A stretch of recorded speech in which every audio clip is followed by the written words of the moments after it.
Praise the Lord. Welcome back, guys. I hope you guys had fun eating and chatting. Well, the last speaker for today on the list is a woman who is a social worker by profession. She is a leader, a wife, and a mother of 3 beautiful children.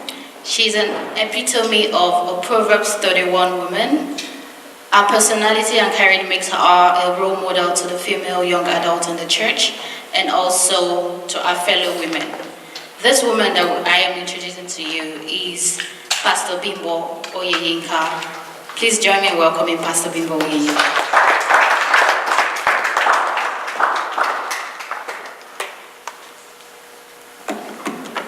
Thank you so much.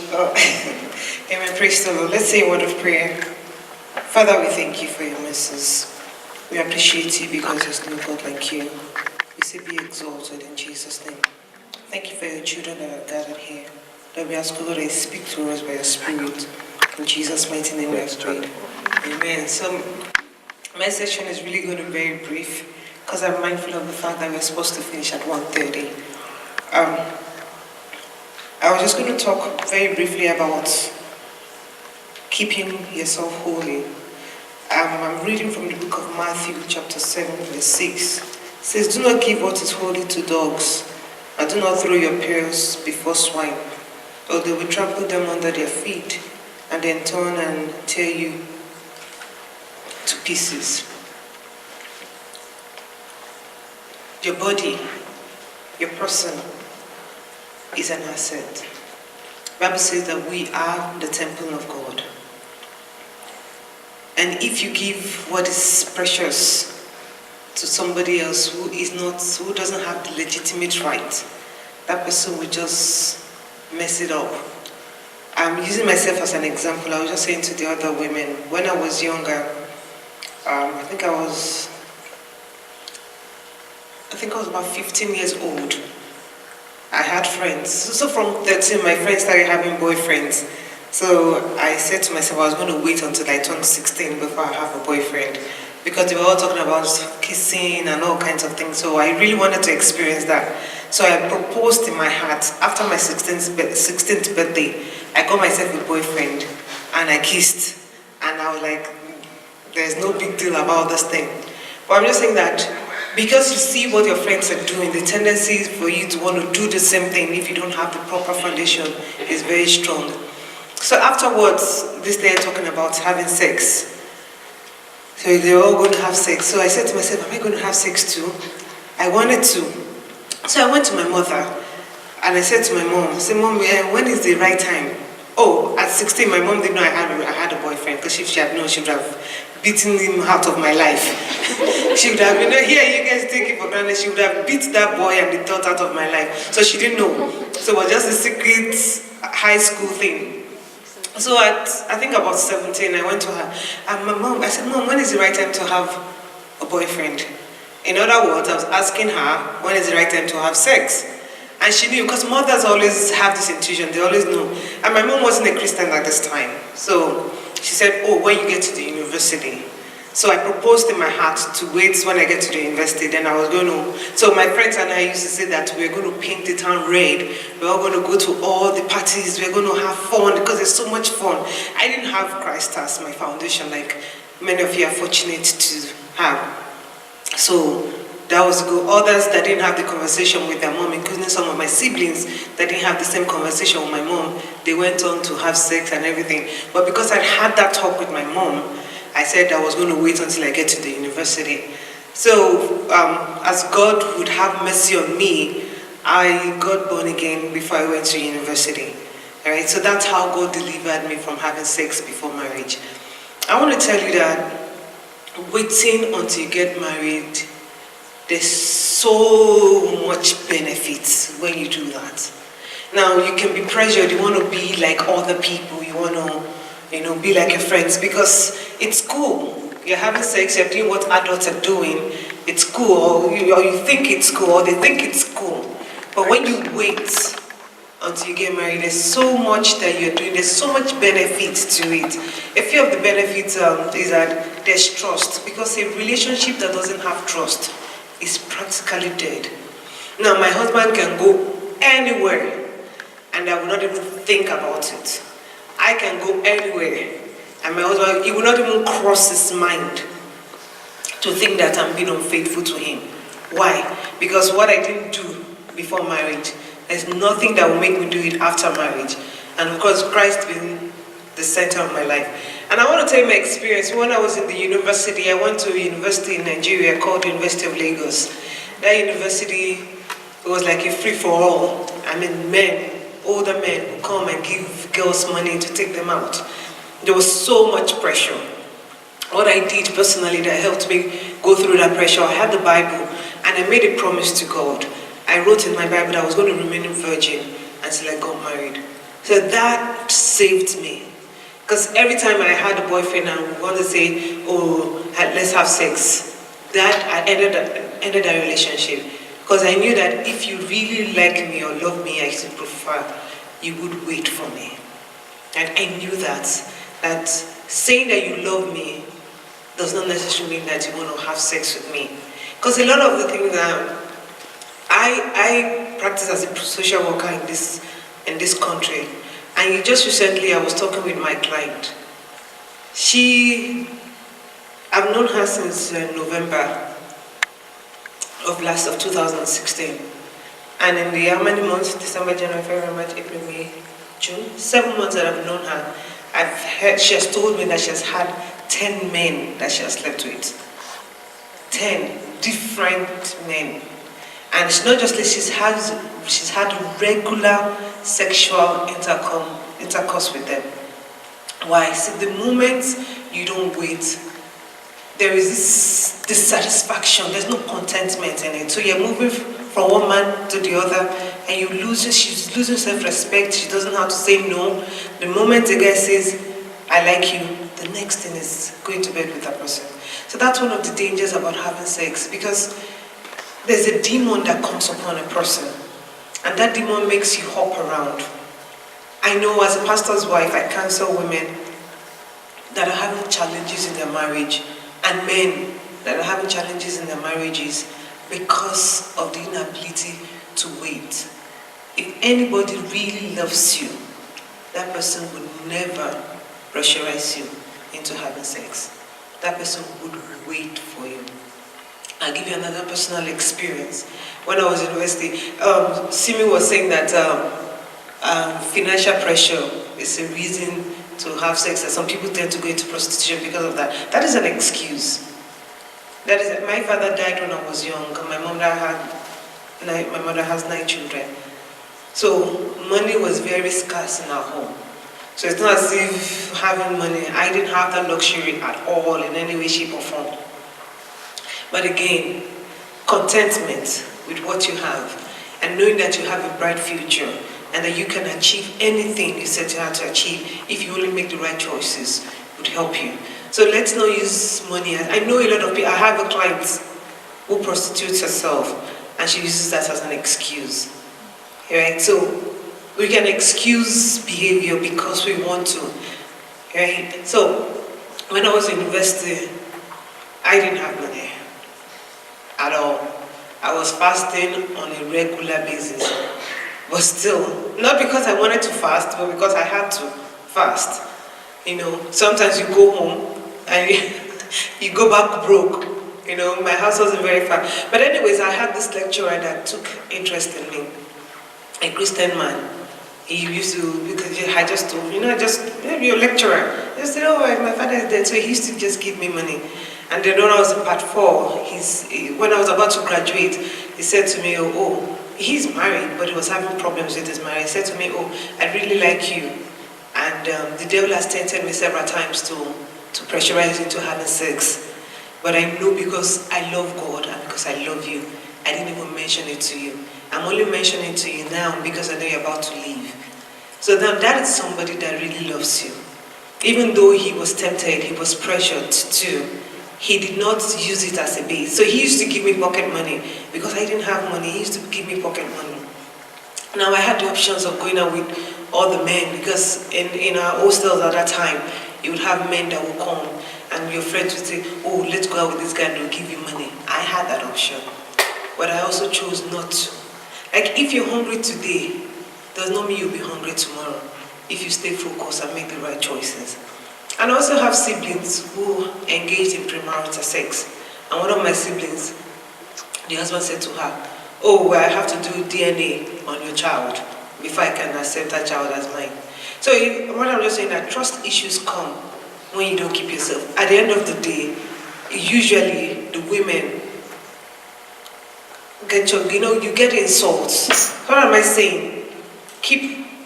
Do not give what is holy to dogs. Your body is a temple of God. Respect your body. Respect yourself. And because if you don't respect your body, if you don't respect yourself, nobody's going to do it for you. And no guy should tell you that if you love me, you have sex with me. You should know right there and then that he doesn't love you. All he wants is sex. I'll give you another testimony and then I'll round up for questions. When I was dating my husband, we're not dating, he had asked me to marry him, and I was thinking about it. And then there was another guy that I really liked. He had everything that I wanted. He was tall, was dark, handsome, was happy and everything. My husband is just a little bit taller than myself. So my tendency was I was gravitating towards the other guy. So he was a Christian too, both of them phenomenal Christians, good Christians. But he was saying, so he said to me, oh, there are like 5 of you. I said, really? Then he said, oh, then he's going to have sex with all of us. And then whoever does best sexually, that's the person he's going to marry. I really liked him. Left to me, that's the person I would have chosen. But I was like, first of all, yeah. I said, well, but we're Christians. He said, it doesn't matter. I said, really? I said, well, God is saying, we'll ask for forgiveness of sin. And I knew that this person wasn't for me. And I just chose my husband. What am I saying? Respect yourself, right? A lot of people are going to say it's old-fashioned to keep yourself. It's not in vogue. Sex is normal. Everybody's doing it. But you're not everybody. You're the apple of God's eyes. You're special. You're important. God has a plan and a purpose for your life. And peradventure, you've already, because you're not informed, yet engaged in it. Stop it. If you find yourself in a pit, there's no need to continue to dig. Don't think you're worthless. God has his way of redeeming your time. Right? The most important thing is to stop and then not continue. And then God has his way of doing his things. I'll give you another short testimony. I have a sister too who did not have the conversation I had with my mom. She went into sin. She stopped it, and then her husband that she married wanted her to. She said no. She said no, and they waited until they got married, and now he trusts her. Right? He knew that she wasn't a virgin, so it wasn't as if she lied to him. He knew, but she also made a stand. So now, when I did not know, it's gone. Now I know, and I will not do it. And I said, I'm not going to marry. He said, well, goodbye. Right? So don't let anybody pressurize you and tell you that you're not good enough or try to pressurize you. You are important. You are special. What you carry is so important and so valuable that the devil wants to destroy your future, trying to deceive you. So have it in your mind that you're important. You carry something important, and there's someone important. And again, there are other consequences apart from shame, disgrace, disappointment. There's diseases out there. There's HIV. And then one can easily contact HIV and then the person dies. There's gonorrhea, all kinds of diseases. And then you're battling with health-related sicknesses because of one's inability to remain pure. So I just want us to look and think about that too, right? A lot of people, apart from the fact that there are demons and things there's also the physical aspect of it, the health aspect of it. So we have to learn to keep ourselves pure.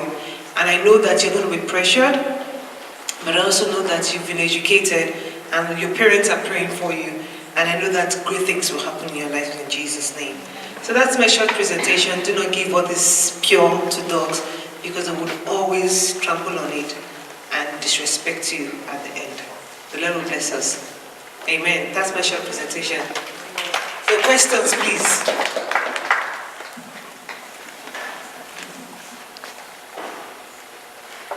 Thank you so much, Pastor Bimbo, for that. Wonderful, Rema. I know we have all been blessed. I know I've learned a thing or two from that. I've learned a lot, actually. Sorry. So we're going to go into questions and questions. For those of you that have questions, there is going to be a basket going around. Please do throw in your question. Of course, it's anonymous, so nobody's going to know what questions you're asking. Don't worry. I know how it feels. I know what it is. So please, if you have any questions. And the questions are going to be answered by the three speakers. So, and if you have a particular speaker you want to ask question, please write it down, please.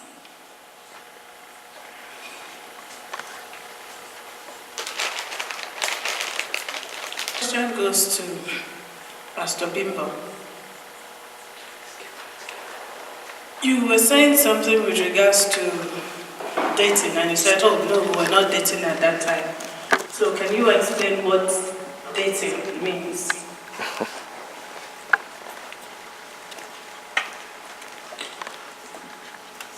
So dating, my understanding,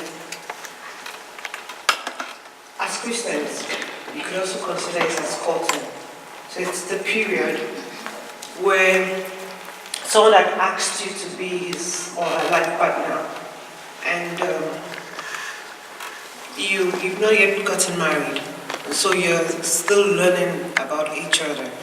You're praying that time, you're understanding that person. And one thing I want to say, you're not married until you're married, right? Until you go before the altar or however you do it, until the pastor pronounces you husband and wife, you're not married. Because I know of some of my friends that they had said that they were going to marry a person and they had sex. At the end of the day, the guy still left them, some 2 months to their wedding. So dating is a period where you're still understanding that person. You're saying, do you really like this person? Can I live the rest of my life with this person? So it's a period of its courtship. So you have a formalized relationship, like not formalized per se, but you have agreed that this is a person that you're going to marry, and then you're still understanding that person. Right? That's what dating is in the Christian context. Now, in the unbelieving context, usually they are maybe sleeping with each other or doing whatever, but just typically trying to know the person, but you're not yet married. Does that answer your question? Did I make it clear? So when? When? For instance, when should we start dating? As Christians, well, first you have to pray. Pray about that person. I mean, for example, there's no specific time to start. Well, ideally it should be in the university, right? Ideally. But I've also known of people that said they liked each other from secondary school or high school, as you call it, and then so there's no ideal time, but the most important thing that you try to make that period as short as possible, and then you're keeping yourself accountable. So because you have to know yourself, one thing that you have to know yourself, can I resist temptation for a long time? Because it's not to say, I'm dating this person, and then the person is putting constant pressure on you to have sex. Right? So you have to know, can I wait? Can I stand this person, this pressure, this attraction? Right? Because if you're going to marry somebody, there has to be chemistry. Otherwise, you're going to have a boring marriage. So we're not saying kill the chemistry, no. Right? We're just saying that make sure that, like the place Daniel read, do not stir it up before the time. Right? Like fire is good. We all like fire, we all use fire. But fire is meant in the kitchen. The moment you take fire out of the kitchen and put it in the sitting room or the living room, it's going to be destructive. Right? So you have to understand yourself, know your personality. Like when I was dating my husband, he never touched me, we never kissed, we never held hands, because I was that strict. I had made a vow to God and I was going to keep it under any circumstances. Now, when I was dating other people, I did kiss. I'm not going to stand here and tell you that I did not kiss somebody else before I got married. I would be lying to you. I did kiss, but I always knew that it was wrong, right? And I stopped it, right? So when I knew I was going to marry my husband, and I knew that my emotions were stirring up in me, I did not allow that because I did not want to fall into sin. Understanding that I am a child of God. Right? So you have to also understand yourself. If you know that your body is urging you, then there's no point in kissing and holding hands, and then because the devil is so wise, right? He's going to tell you, oh, just hold hands now. It doesn't matter. Then the next thing you're holding elbows. The next thing you're kissing. The next thing, before you know it, so you have to understand how the devil works and just stay away. Right? Stay away. I say when I see some of the young adults, I scream only because I understand what the devil did. So the devil wants to spoil your testimony. He wants to destroy you. My Bible says in the book of John chapter 10 verse 10, he comes to kill, to steal, and to destroy. And because if he knows that you don't have a testimony to say that I was a virgin, I got married, then you really, sometimes it makes you feel as if you don't have the authority. Right? So don't give to the enemy. So in life you're going to have challenges, but don't give the enemy an opportunity to make life miserable for you. Right? Limits the challenges that you're going to have. I don't know if I answered that question or I extended. No worries. No worries.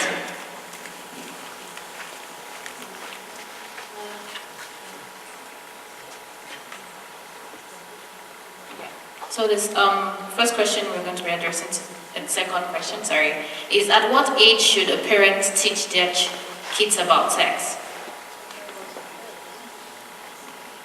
So does Pastor Bimbo go? At the age that the child asks you, I'm just going to stay here. Okay, yes. No, you can stay there too. So each child is different.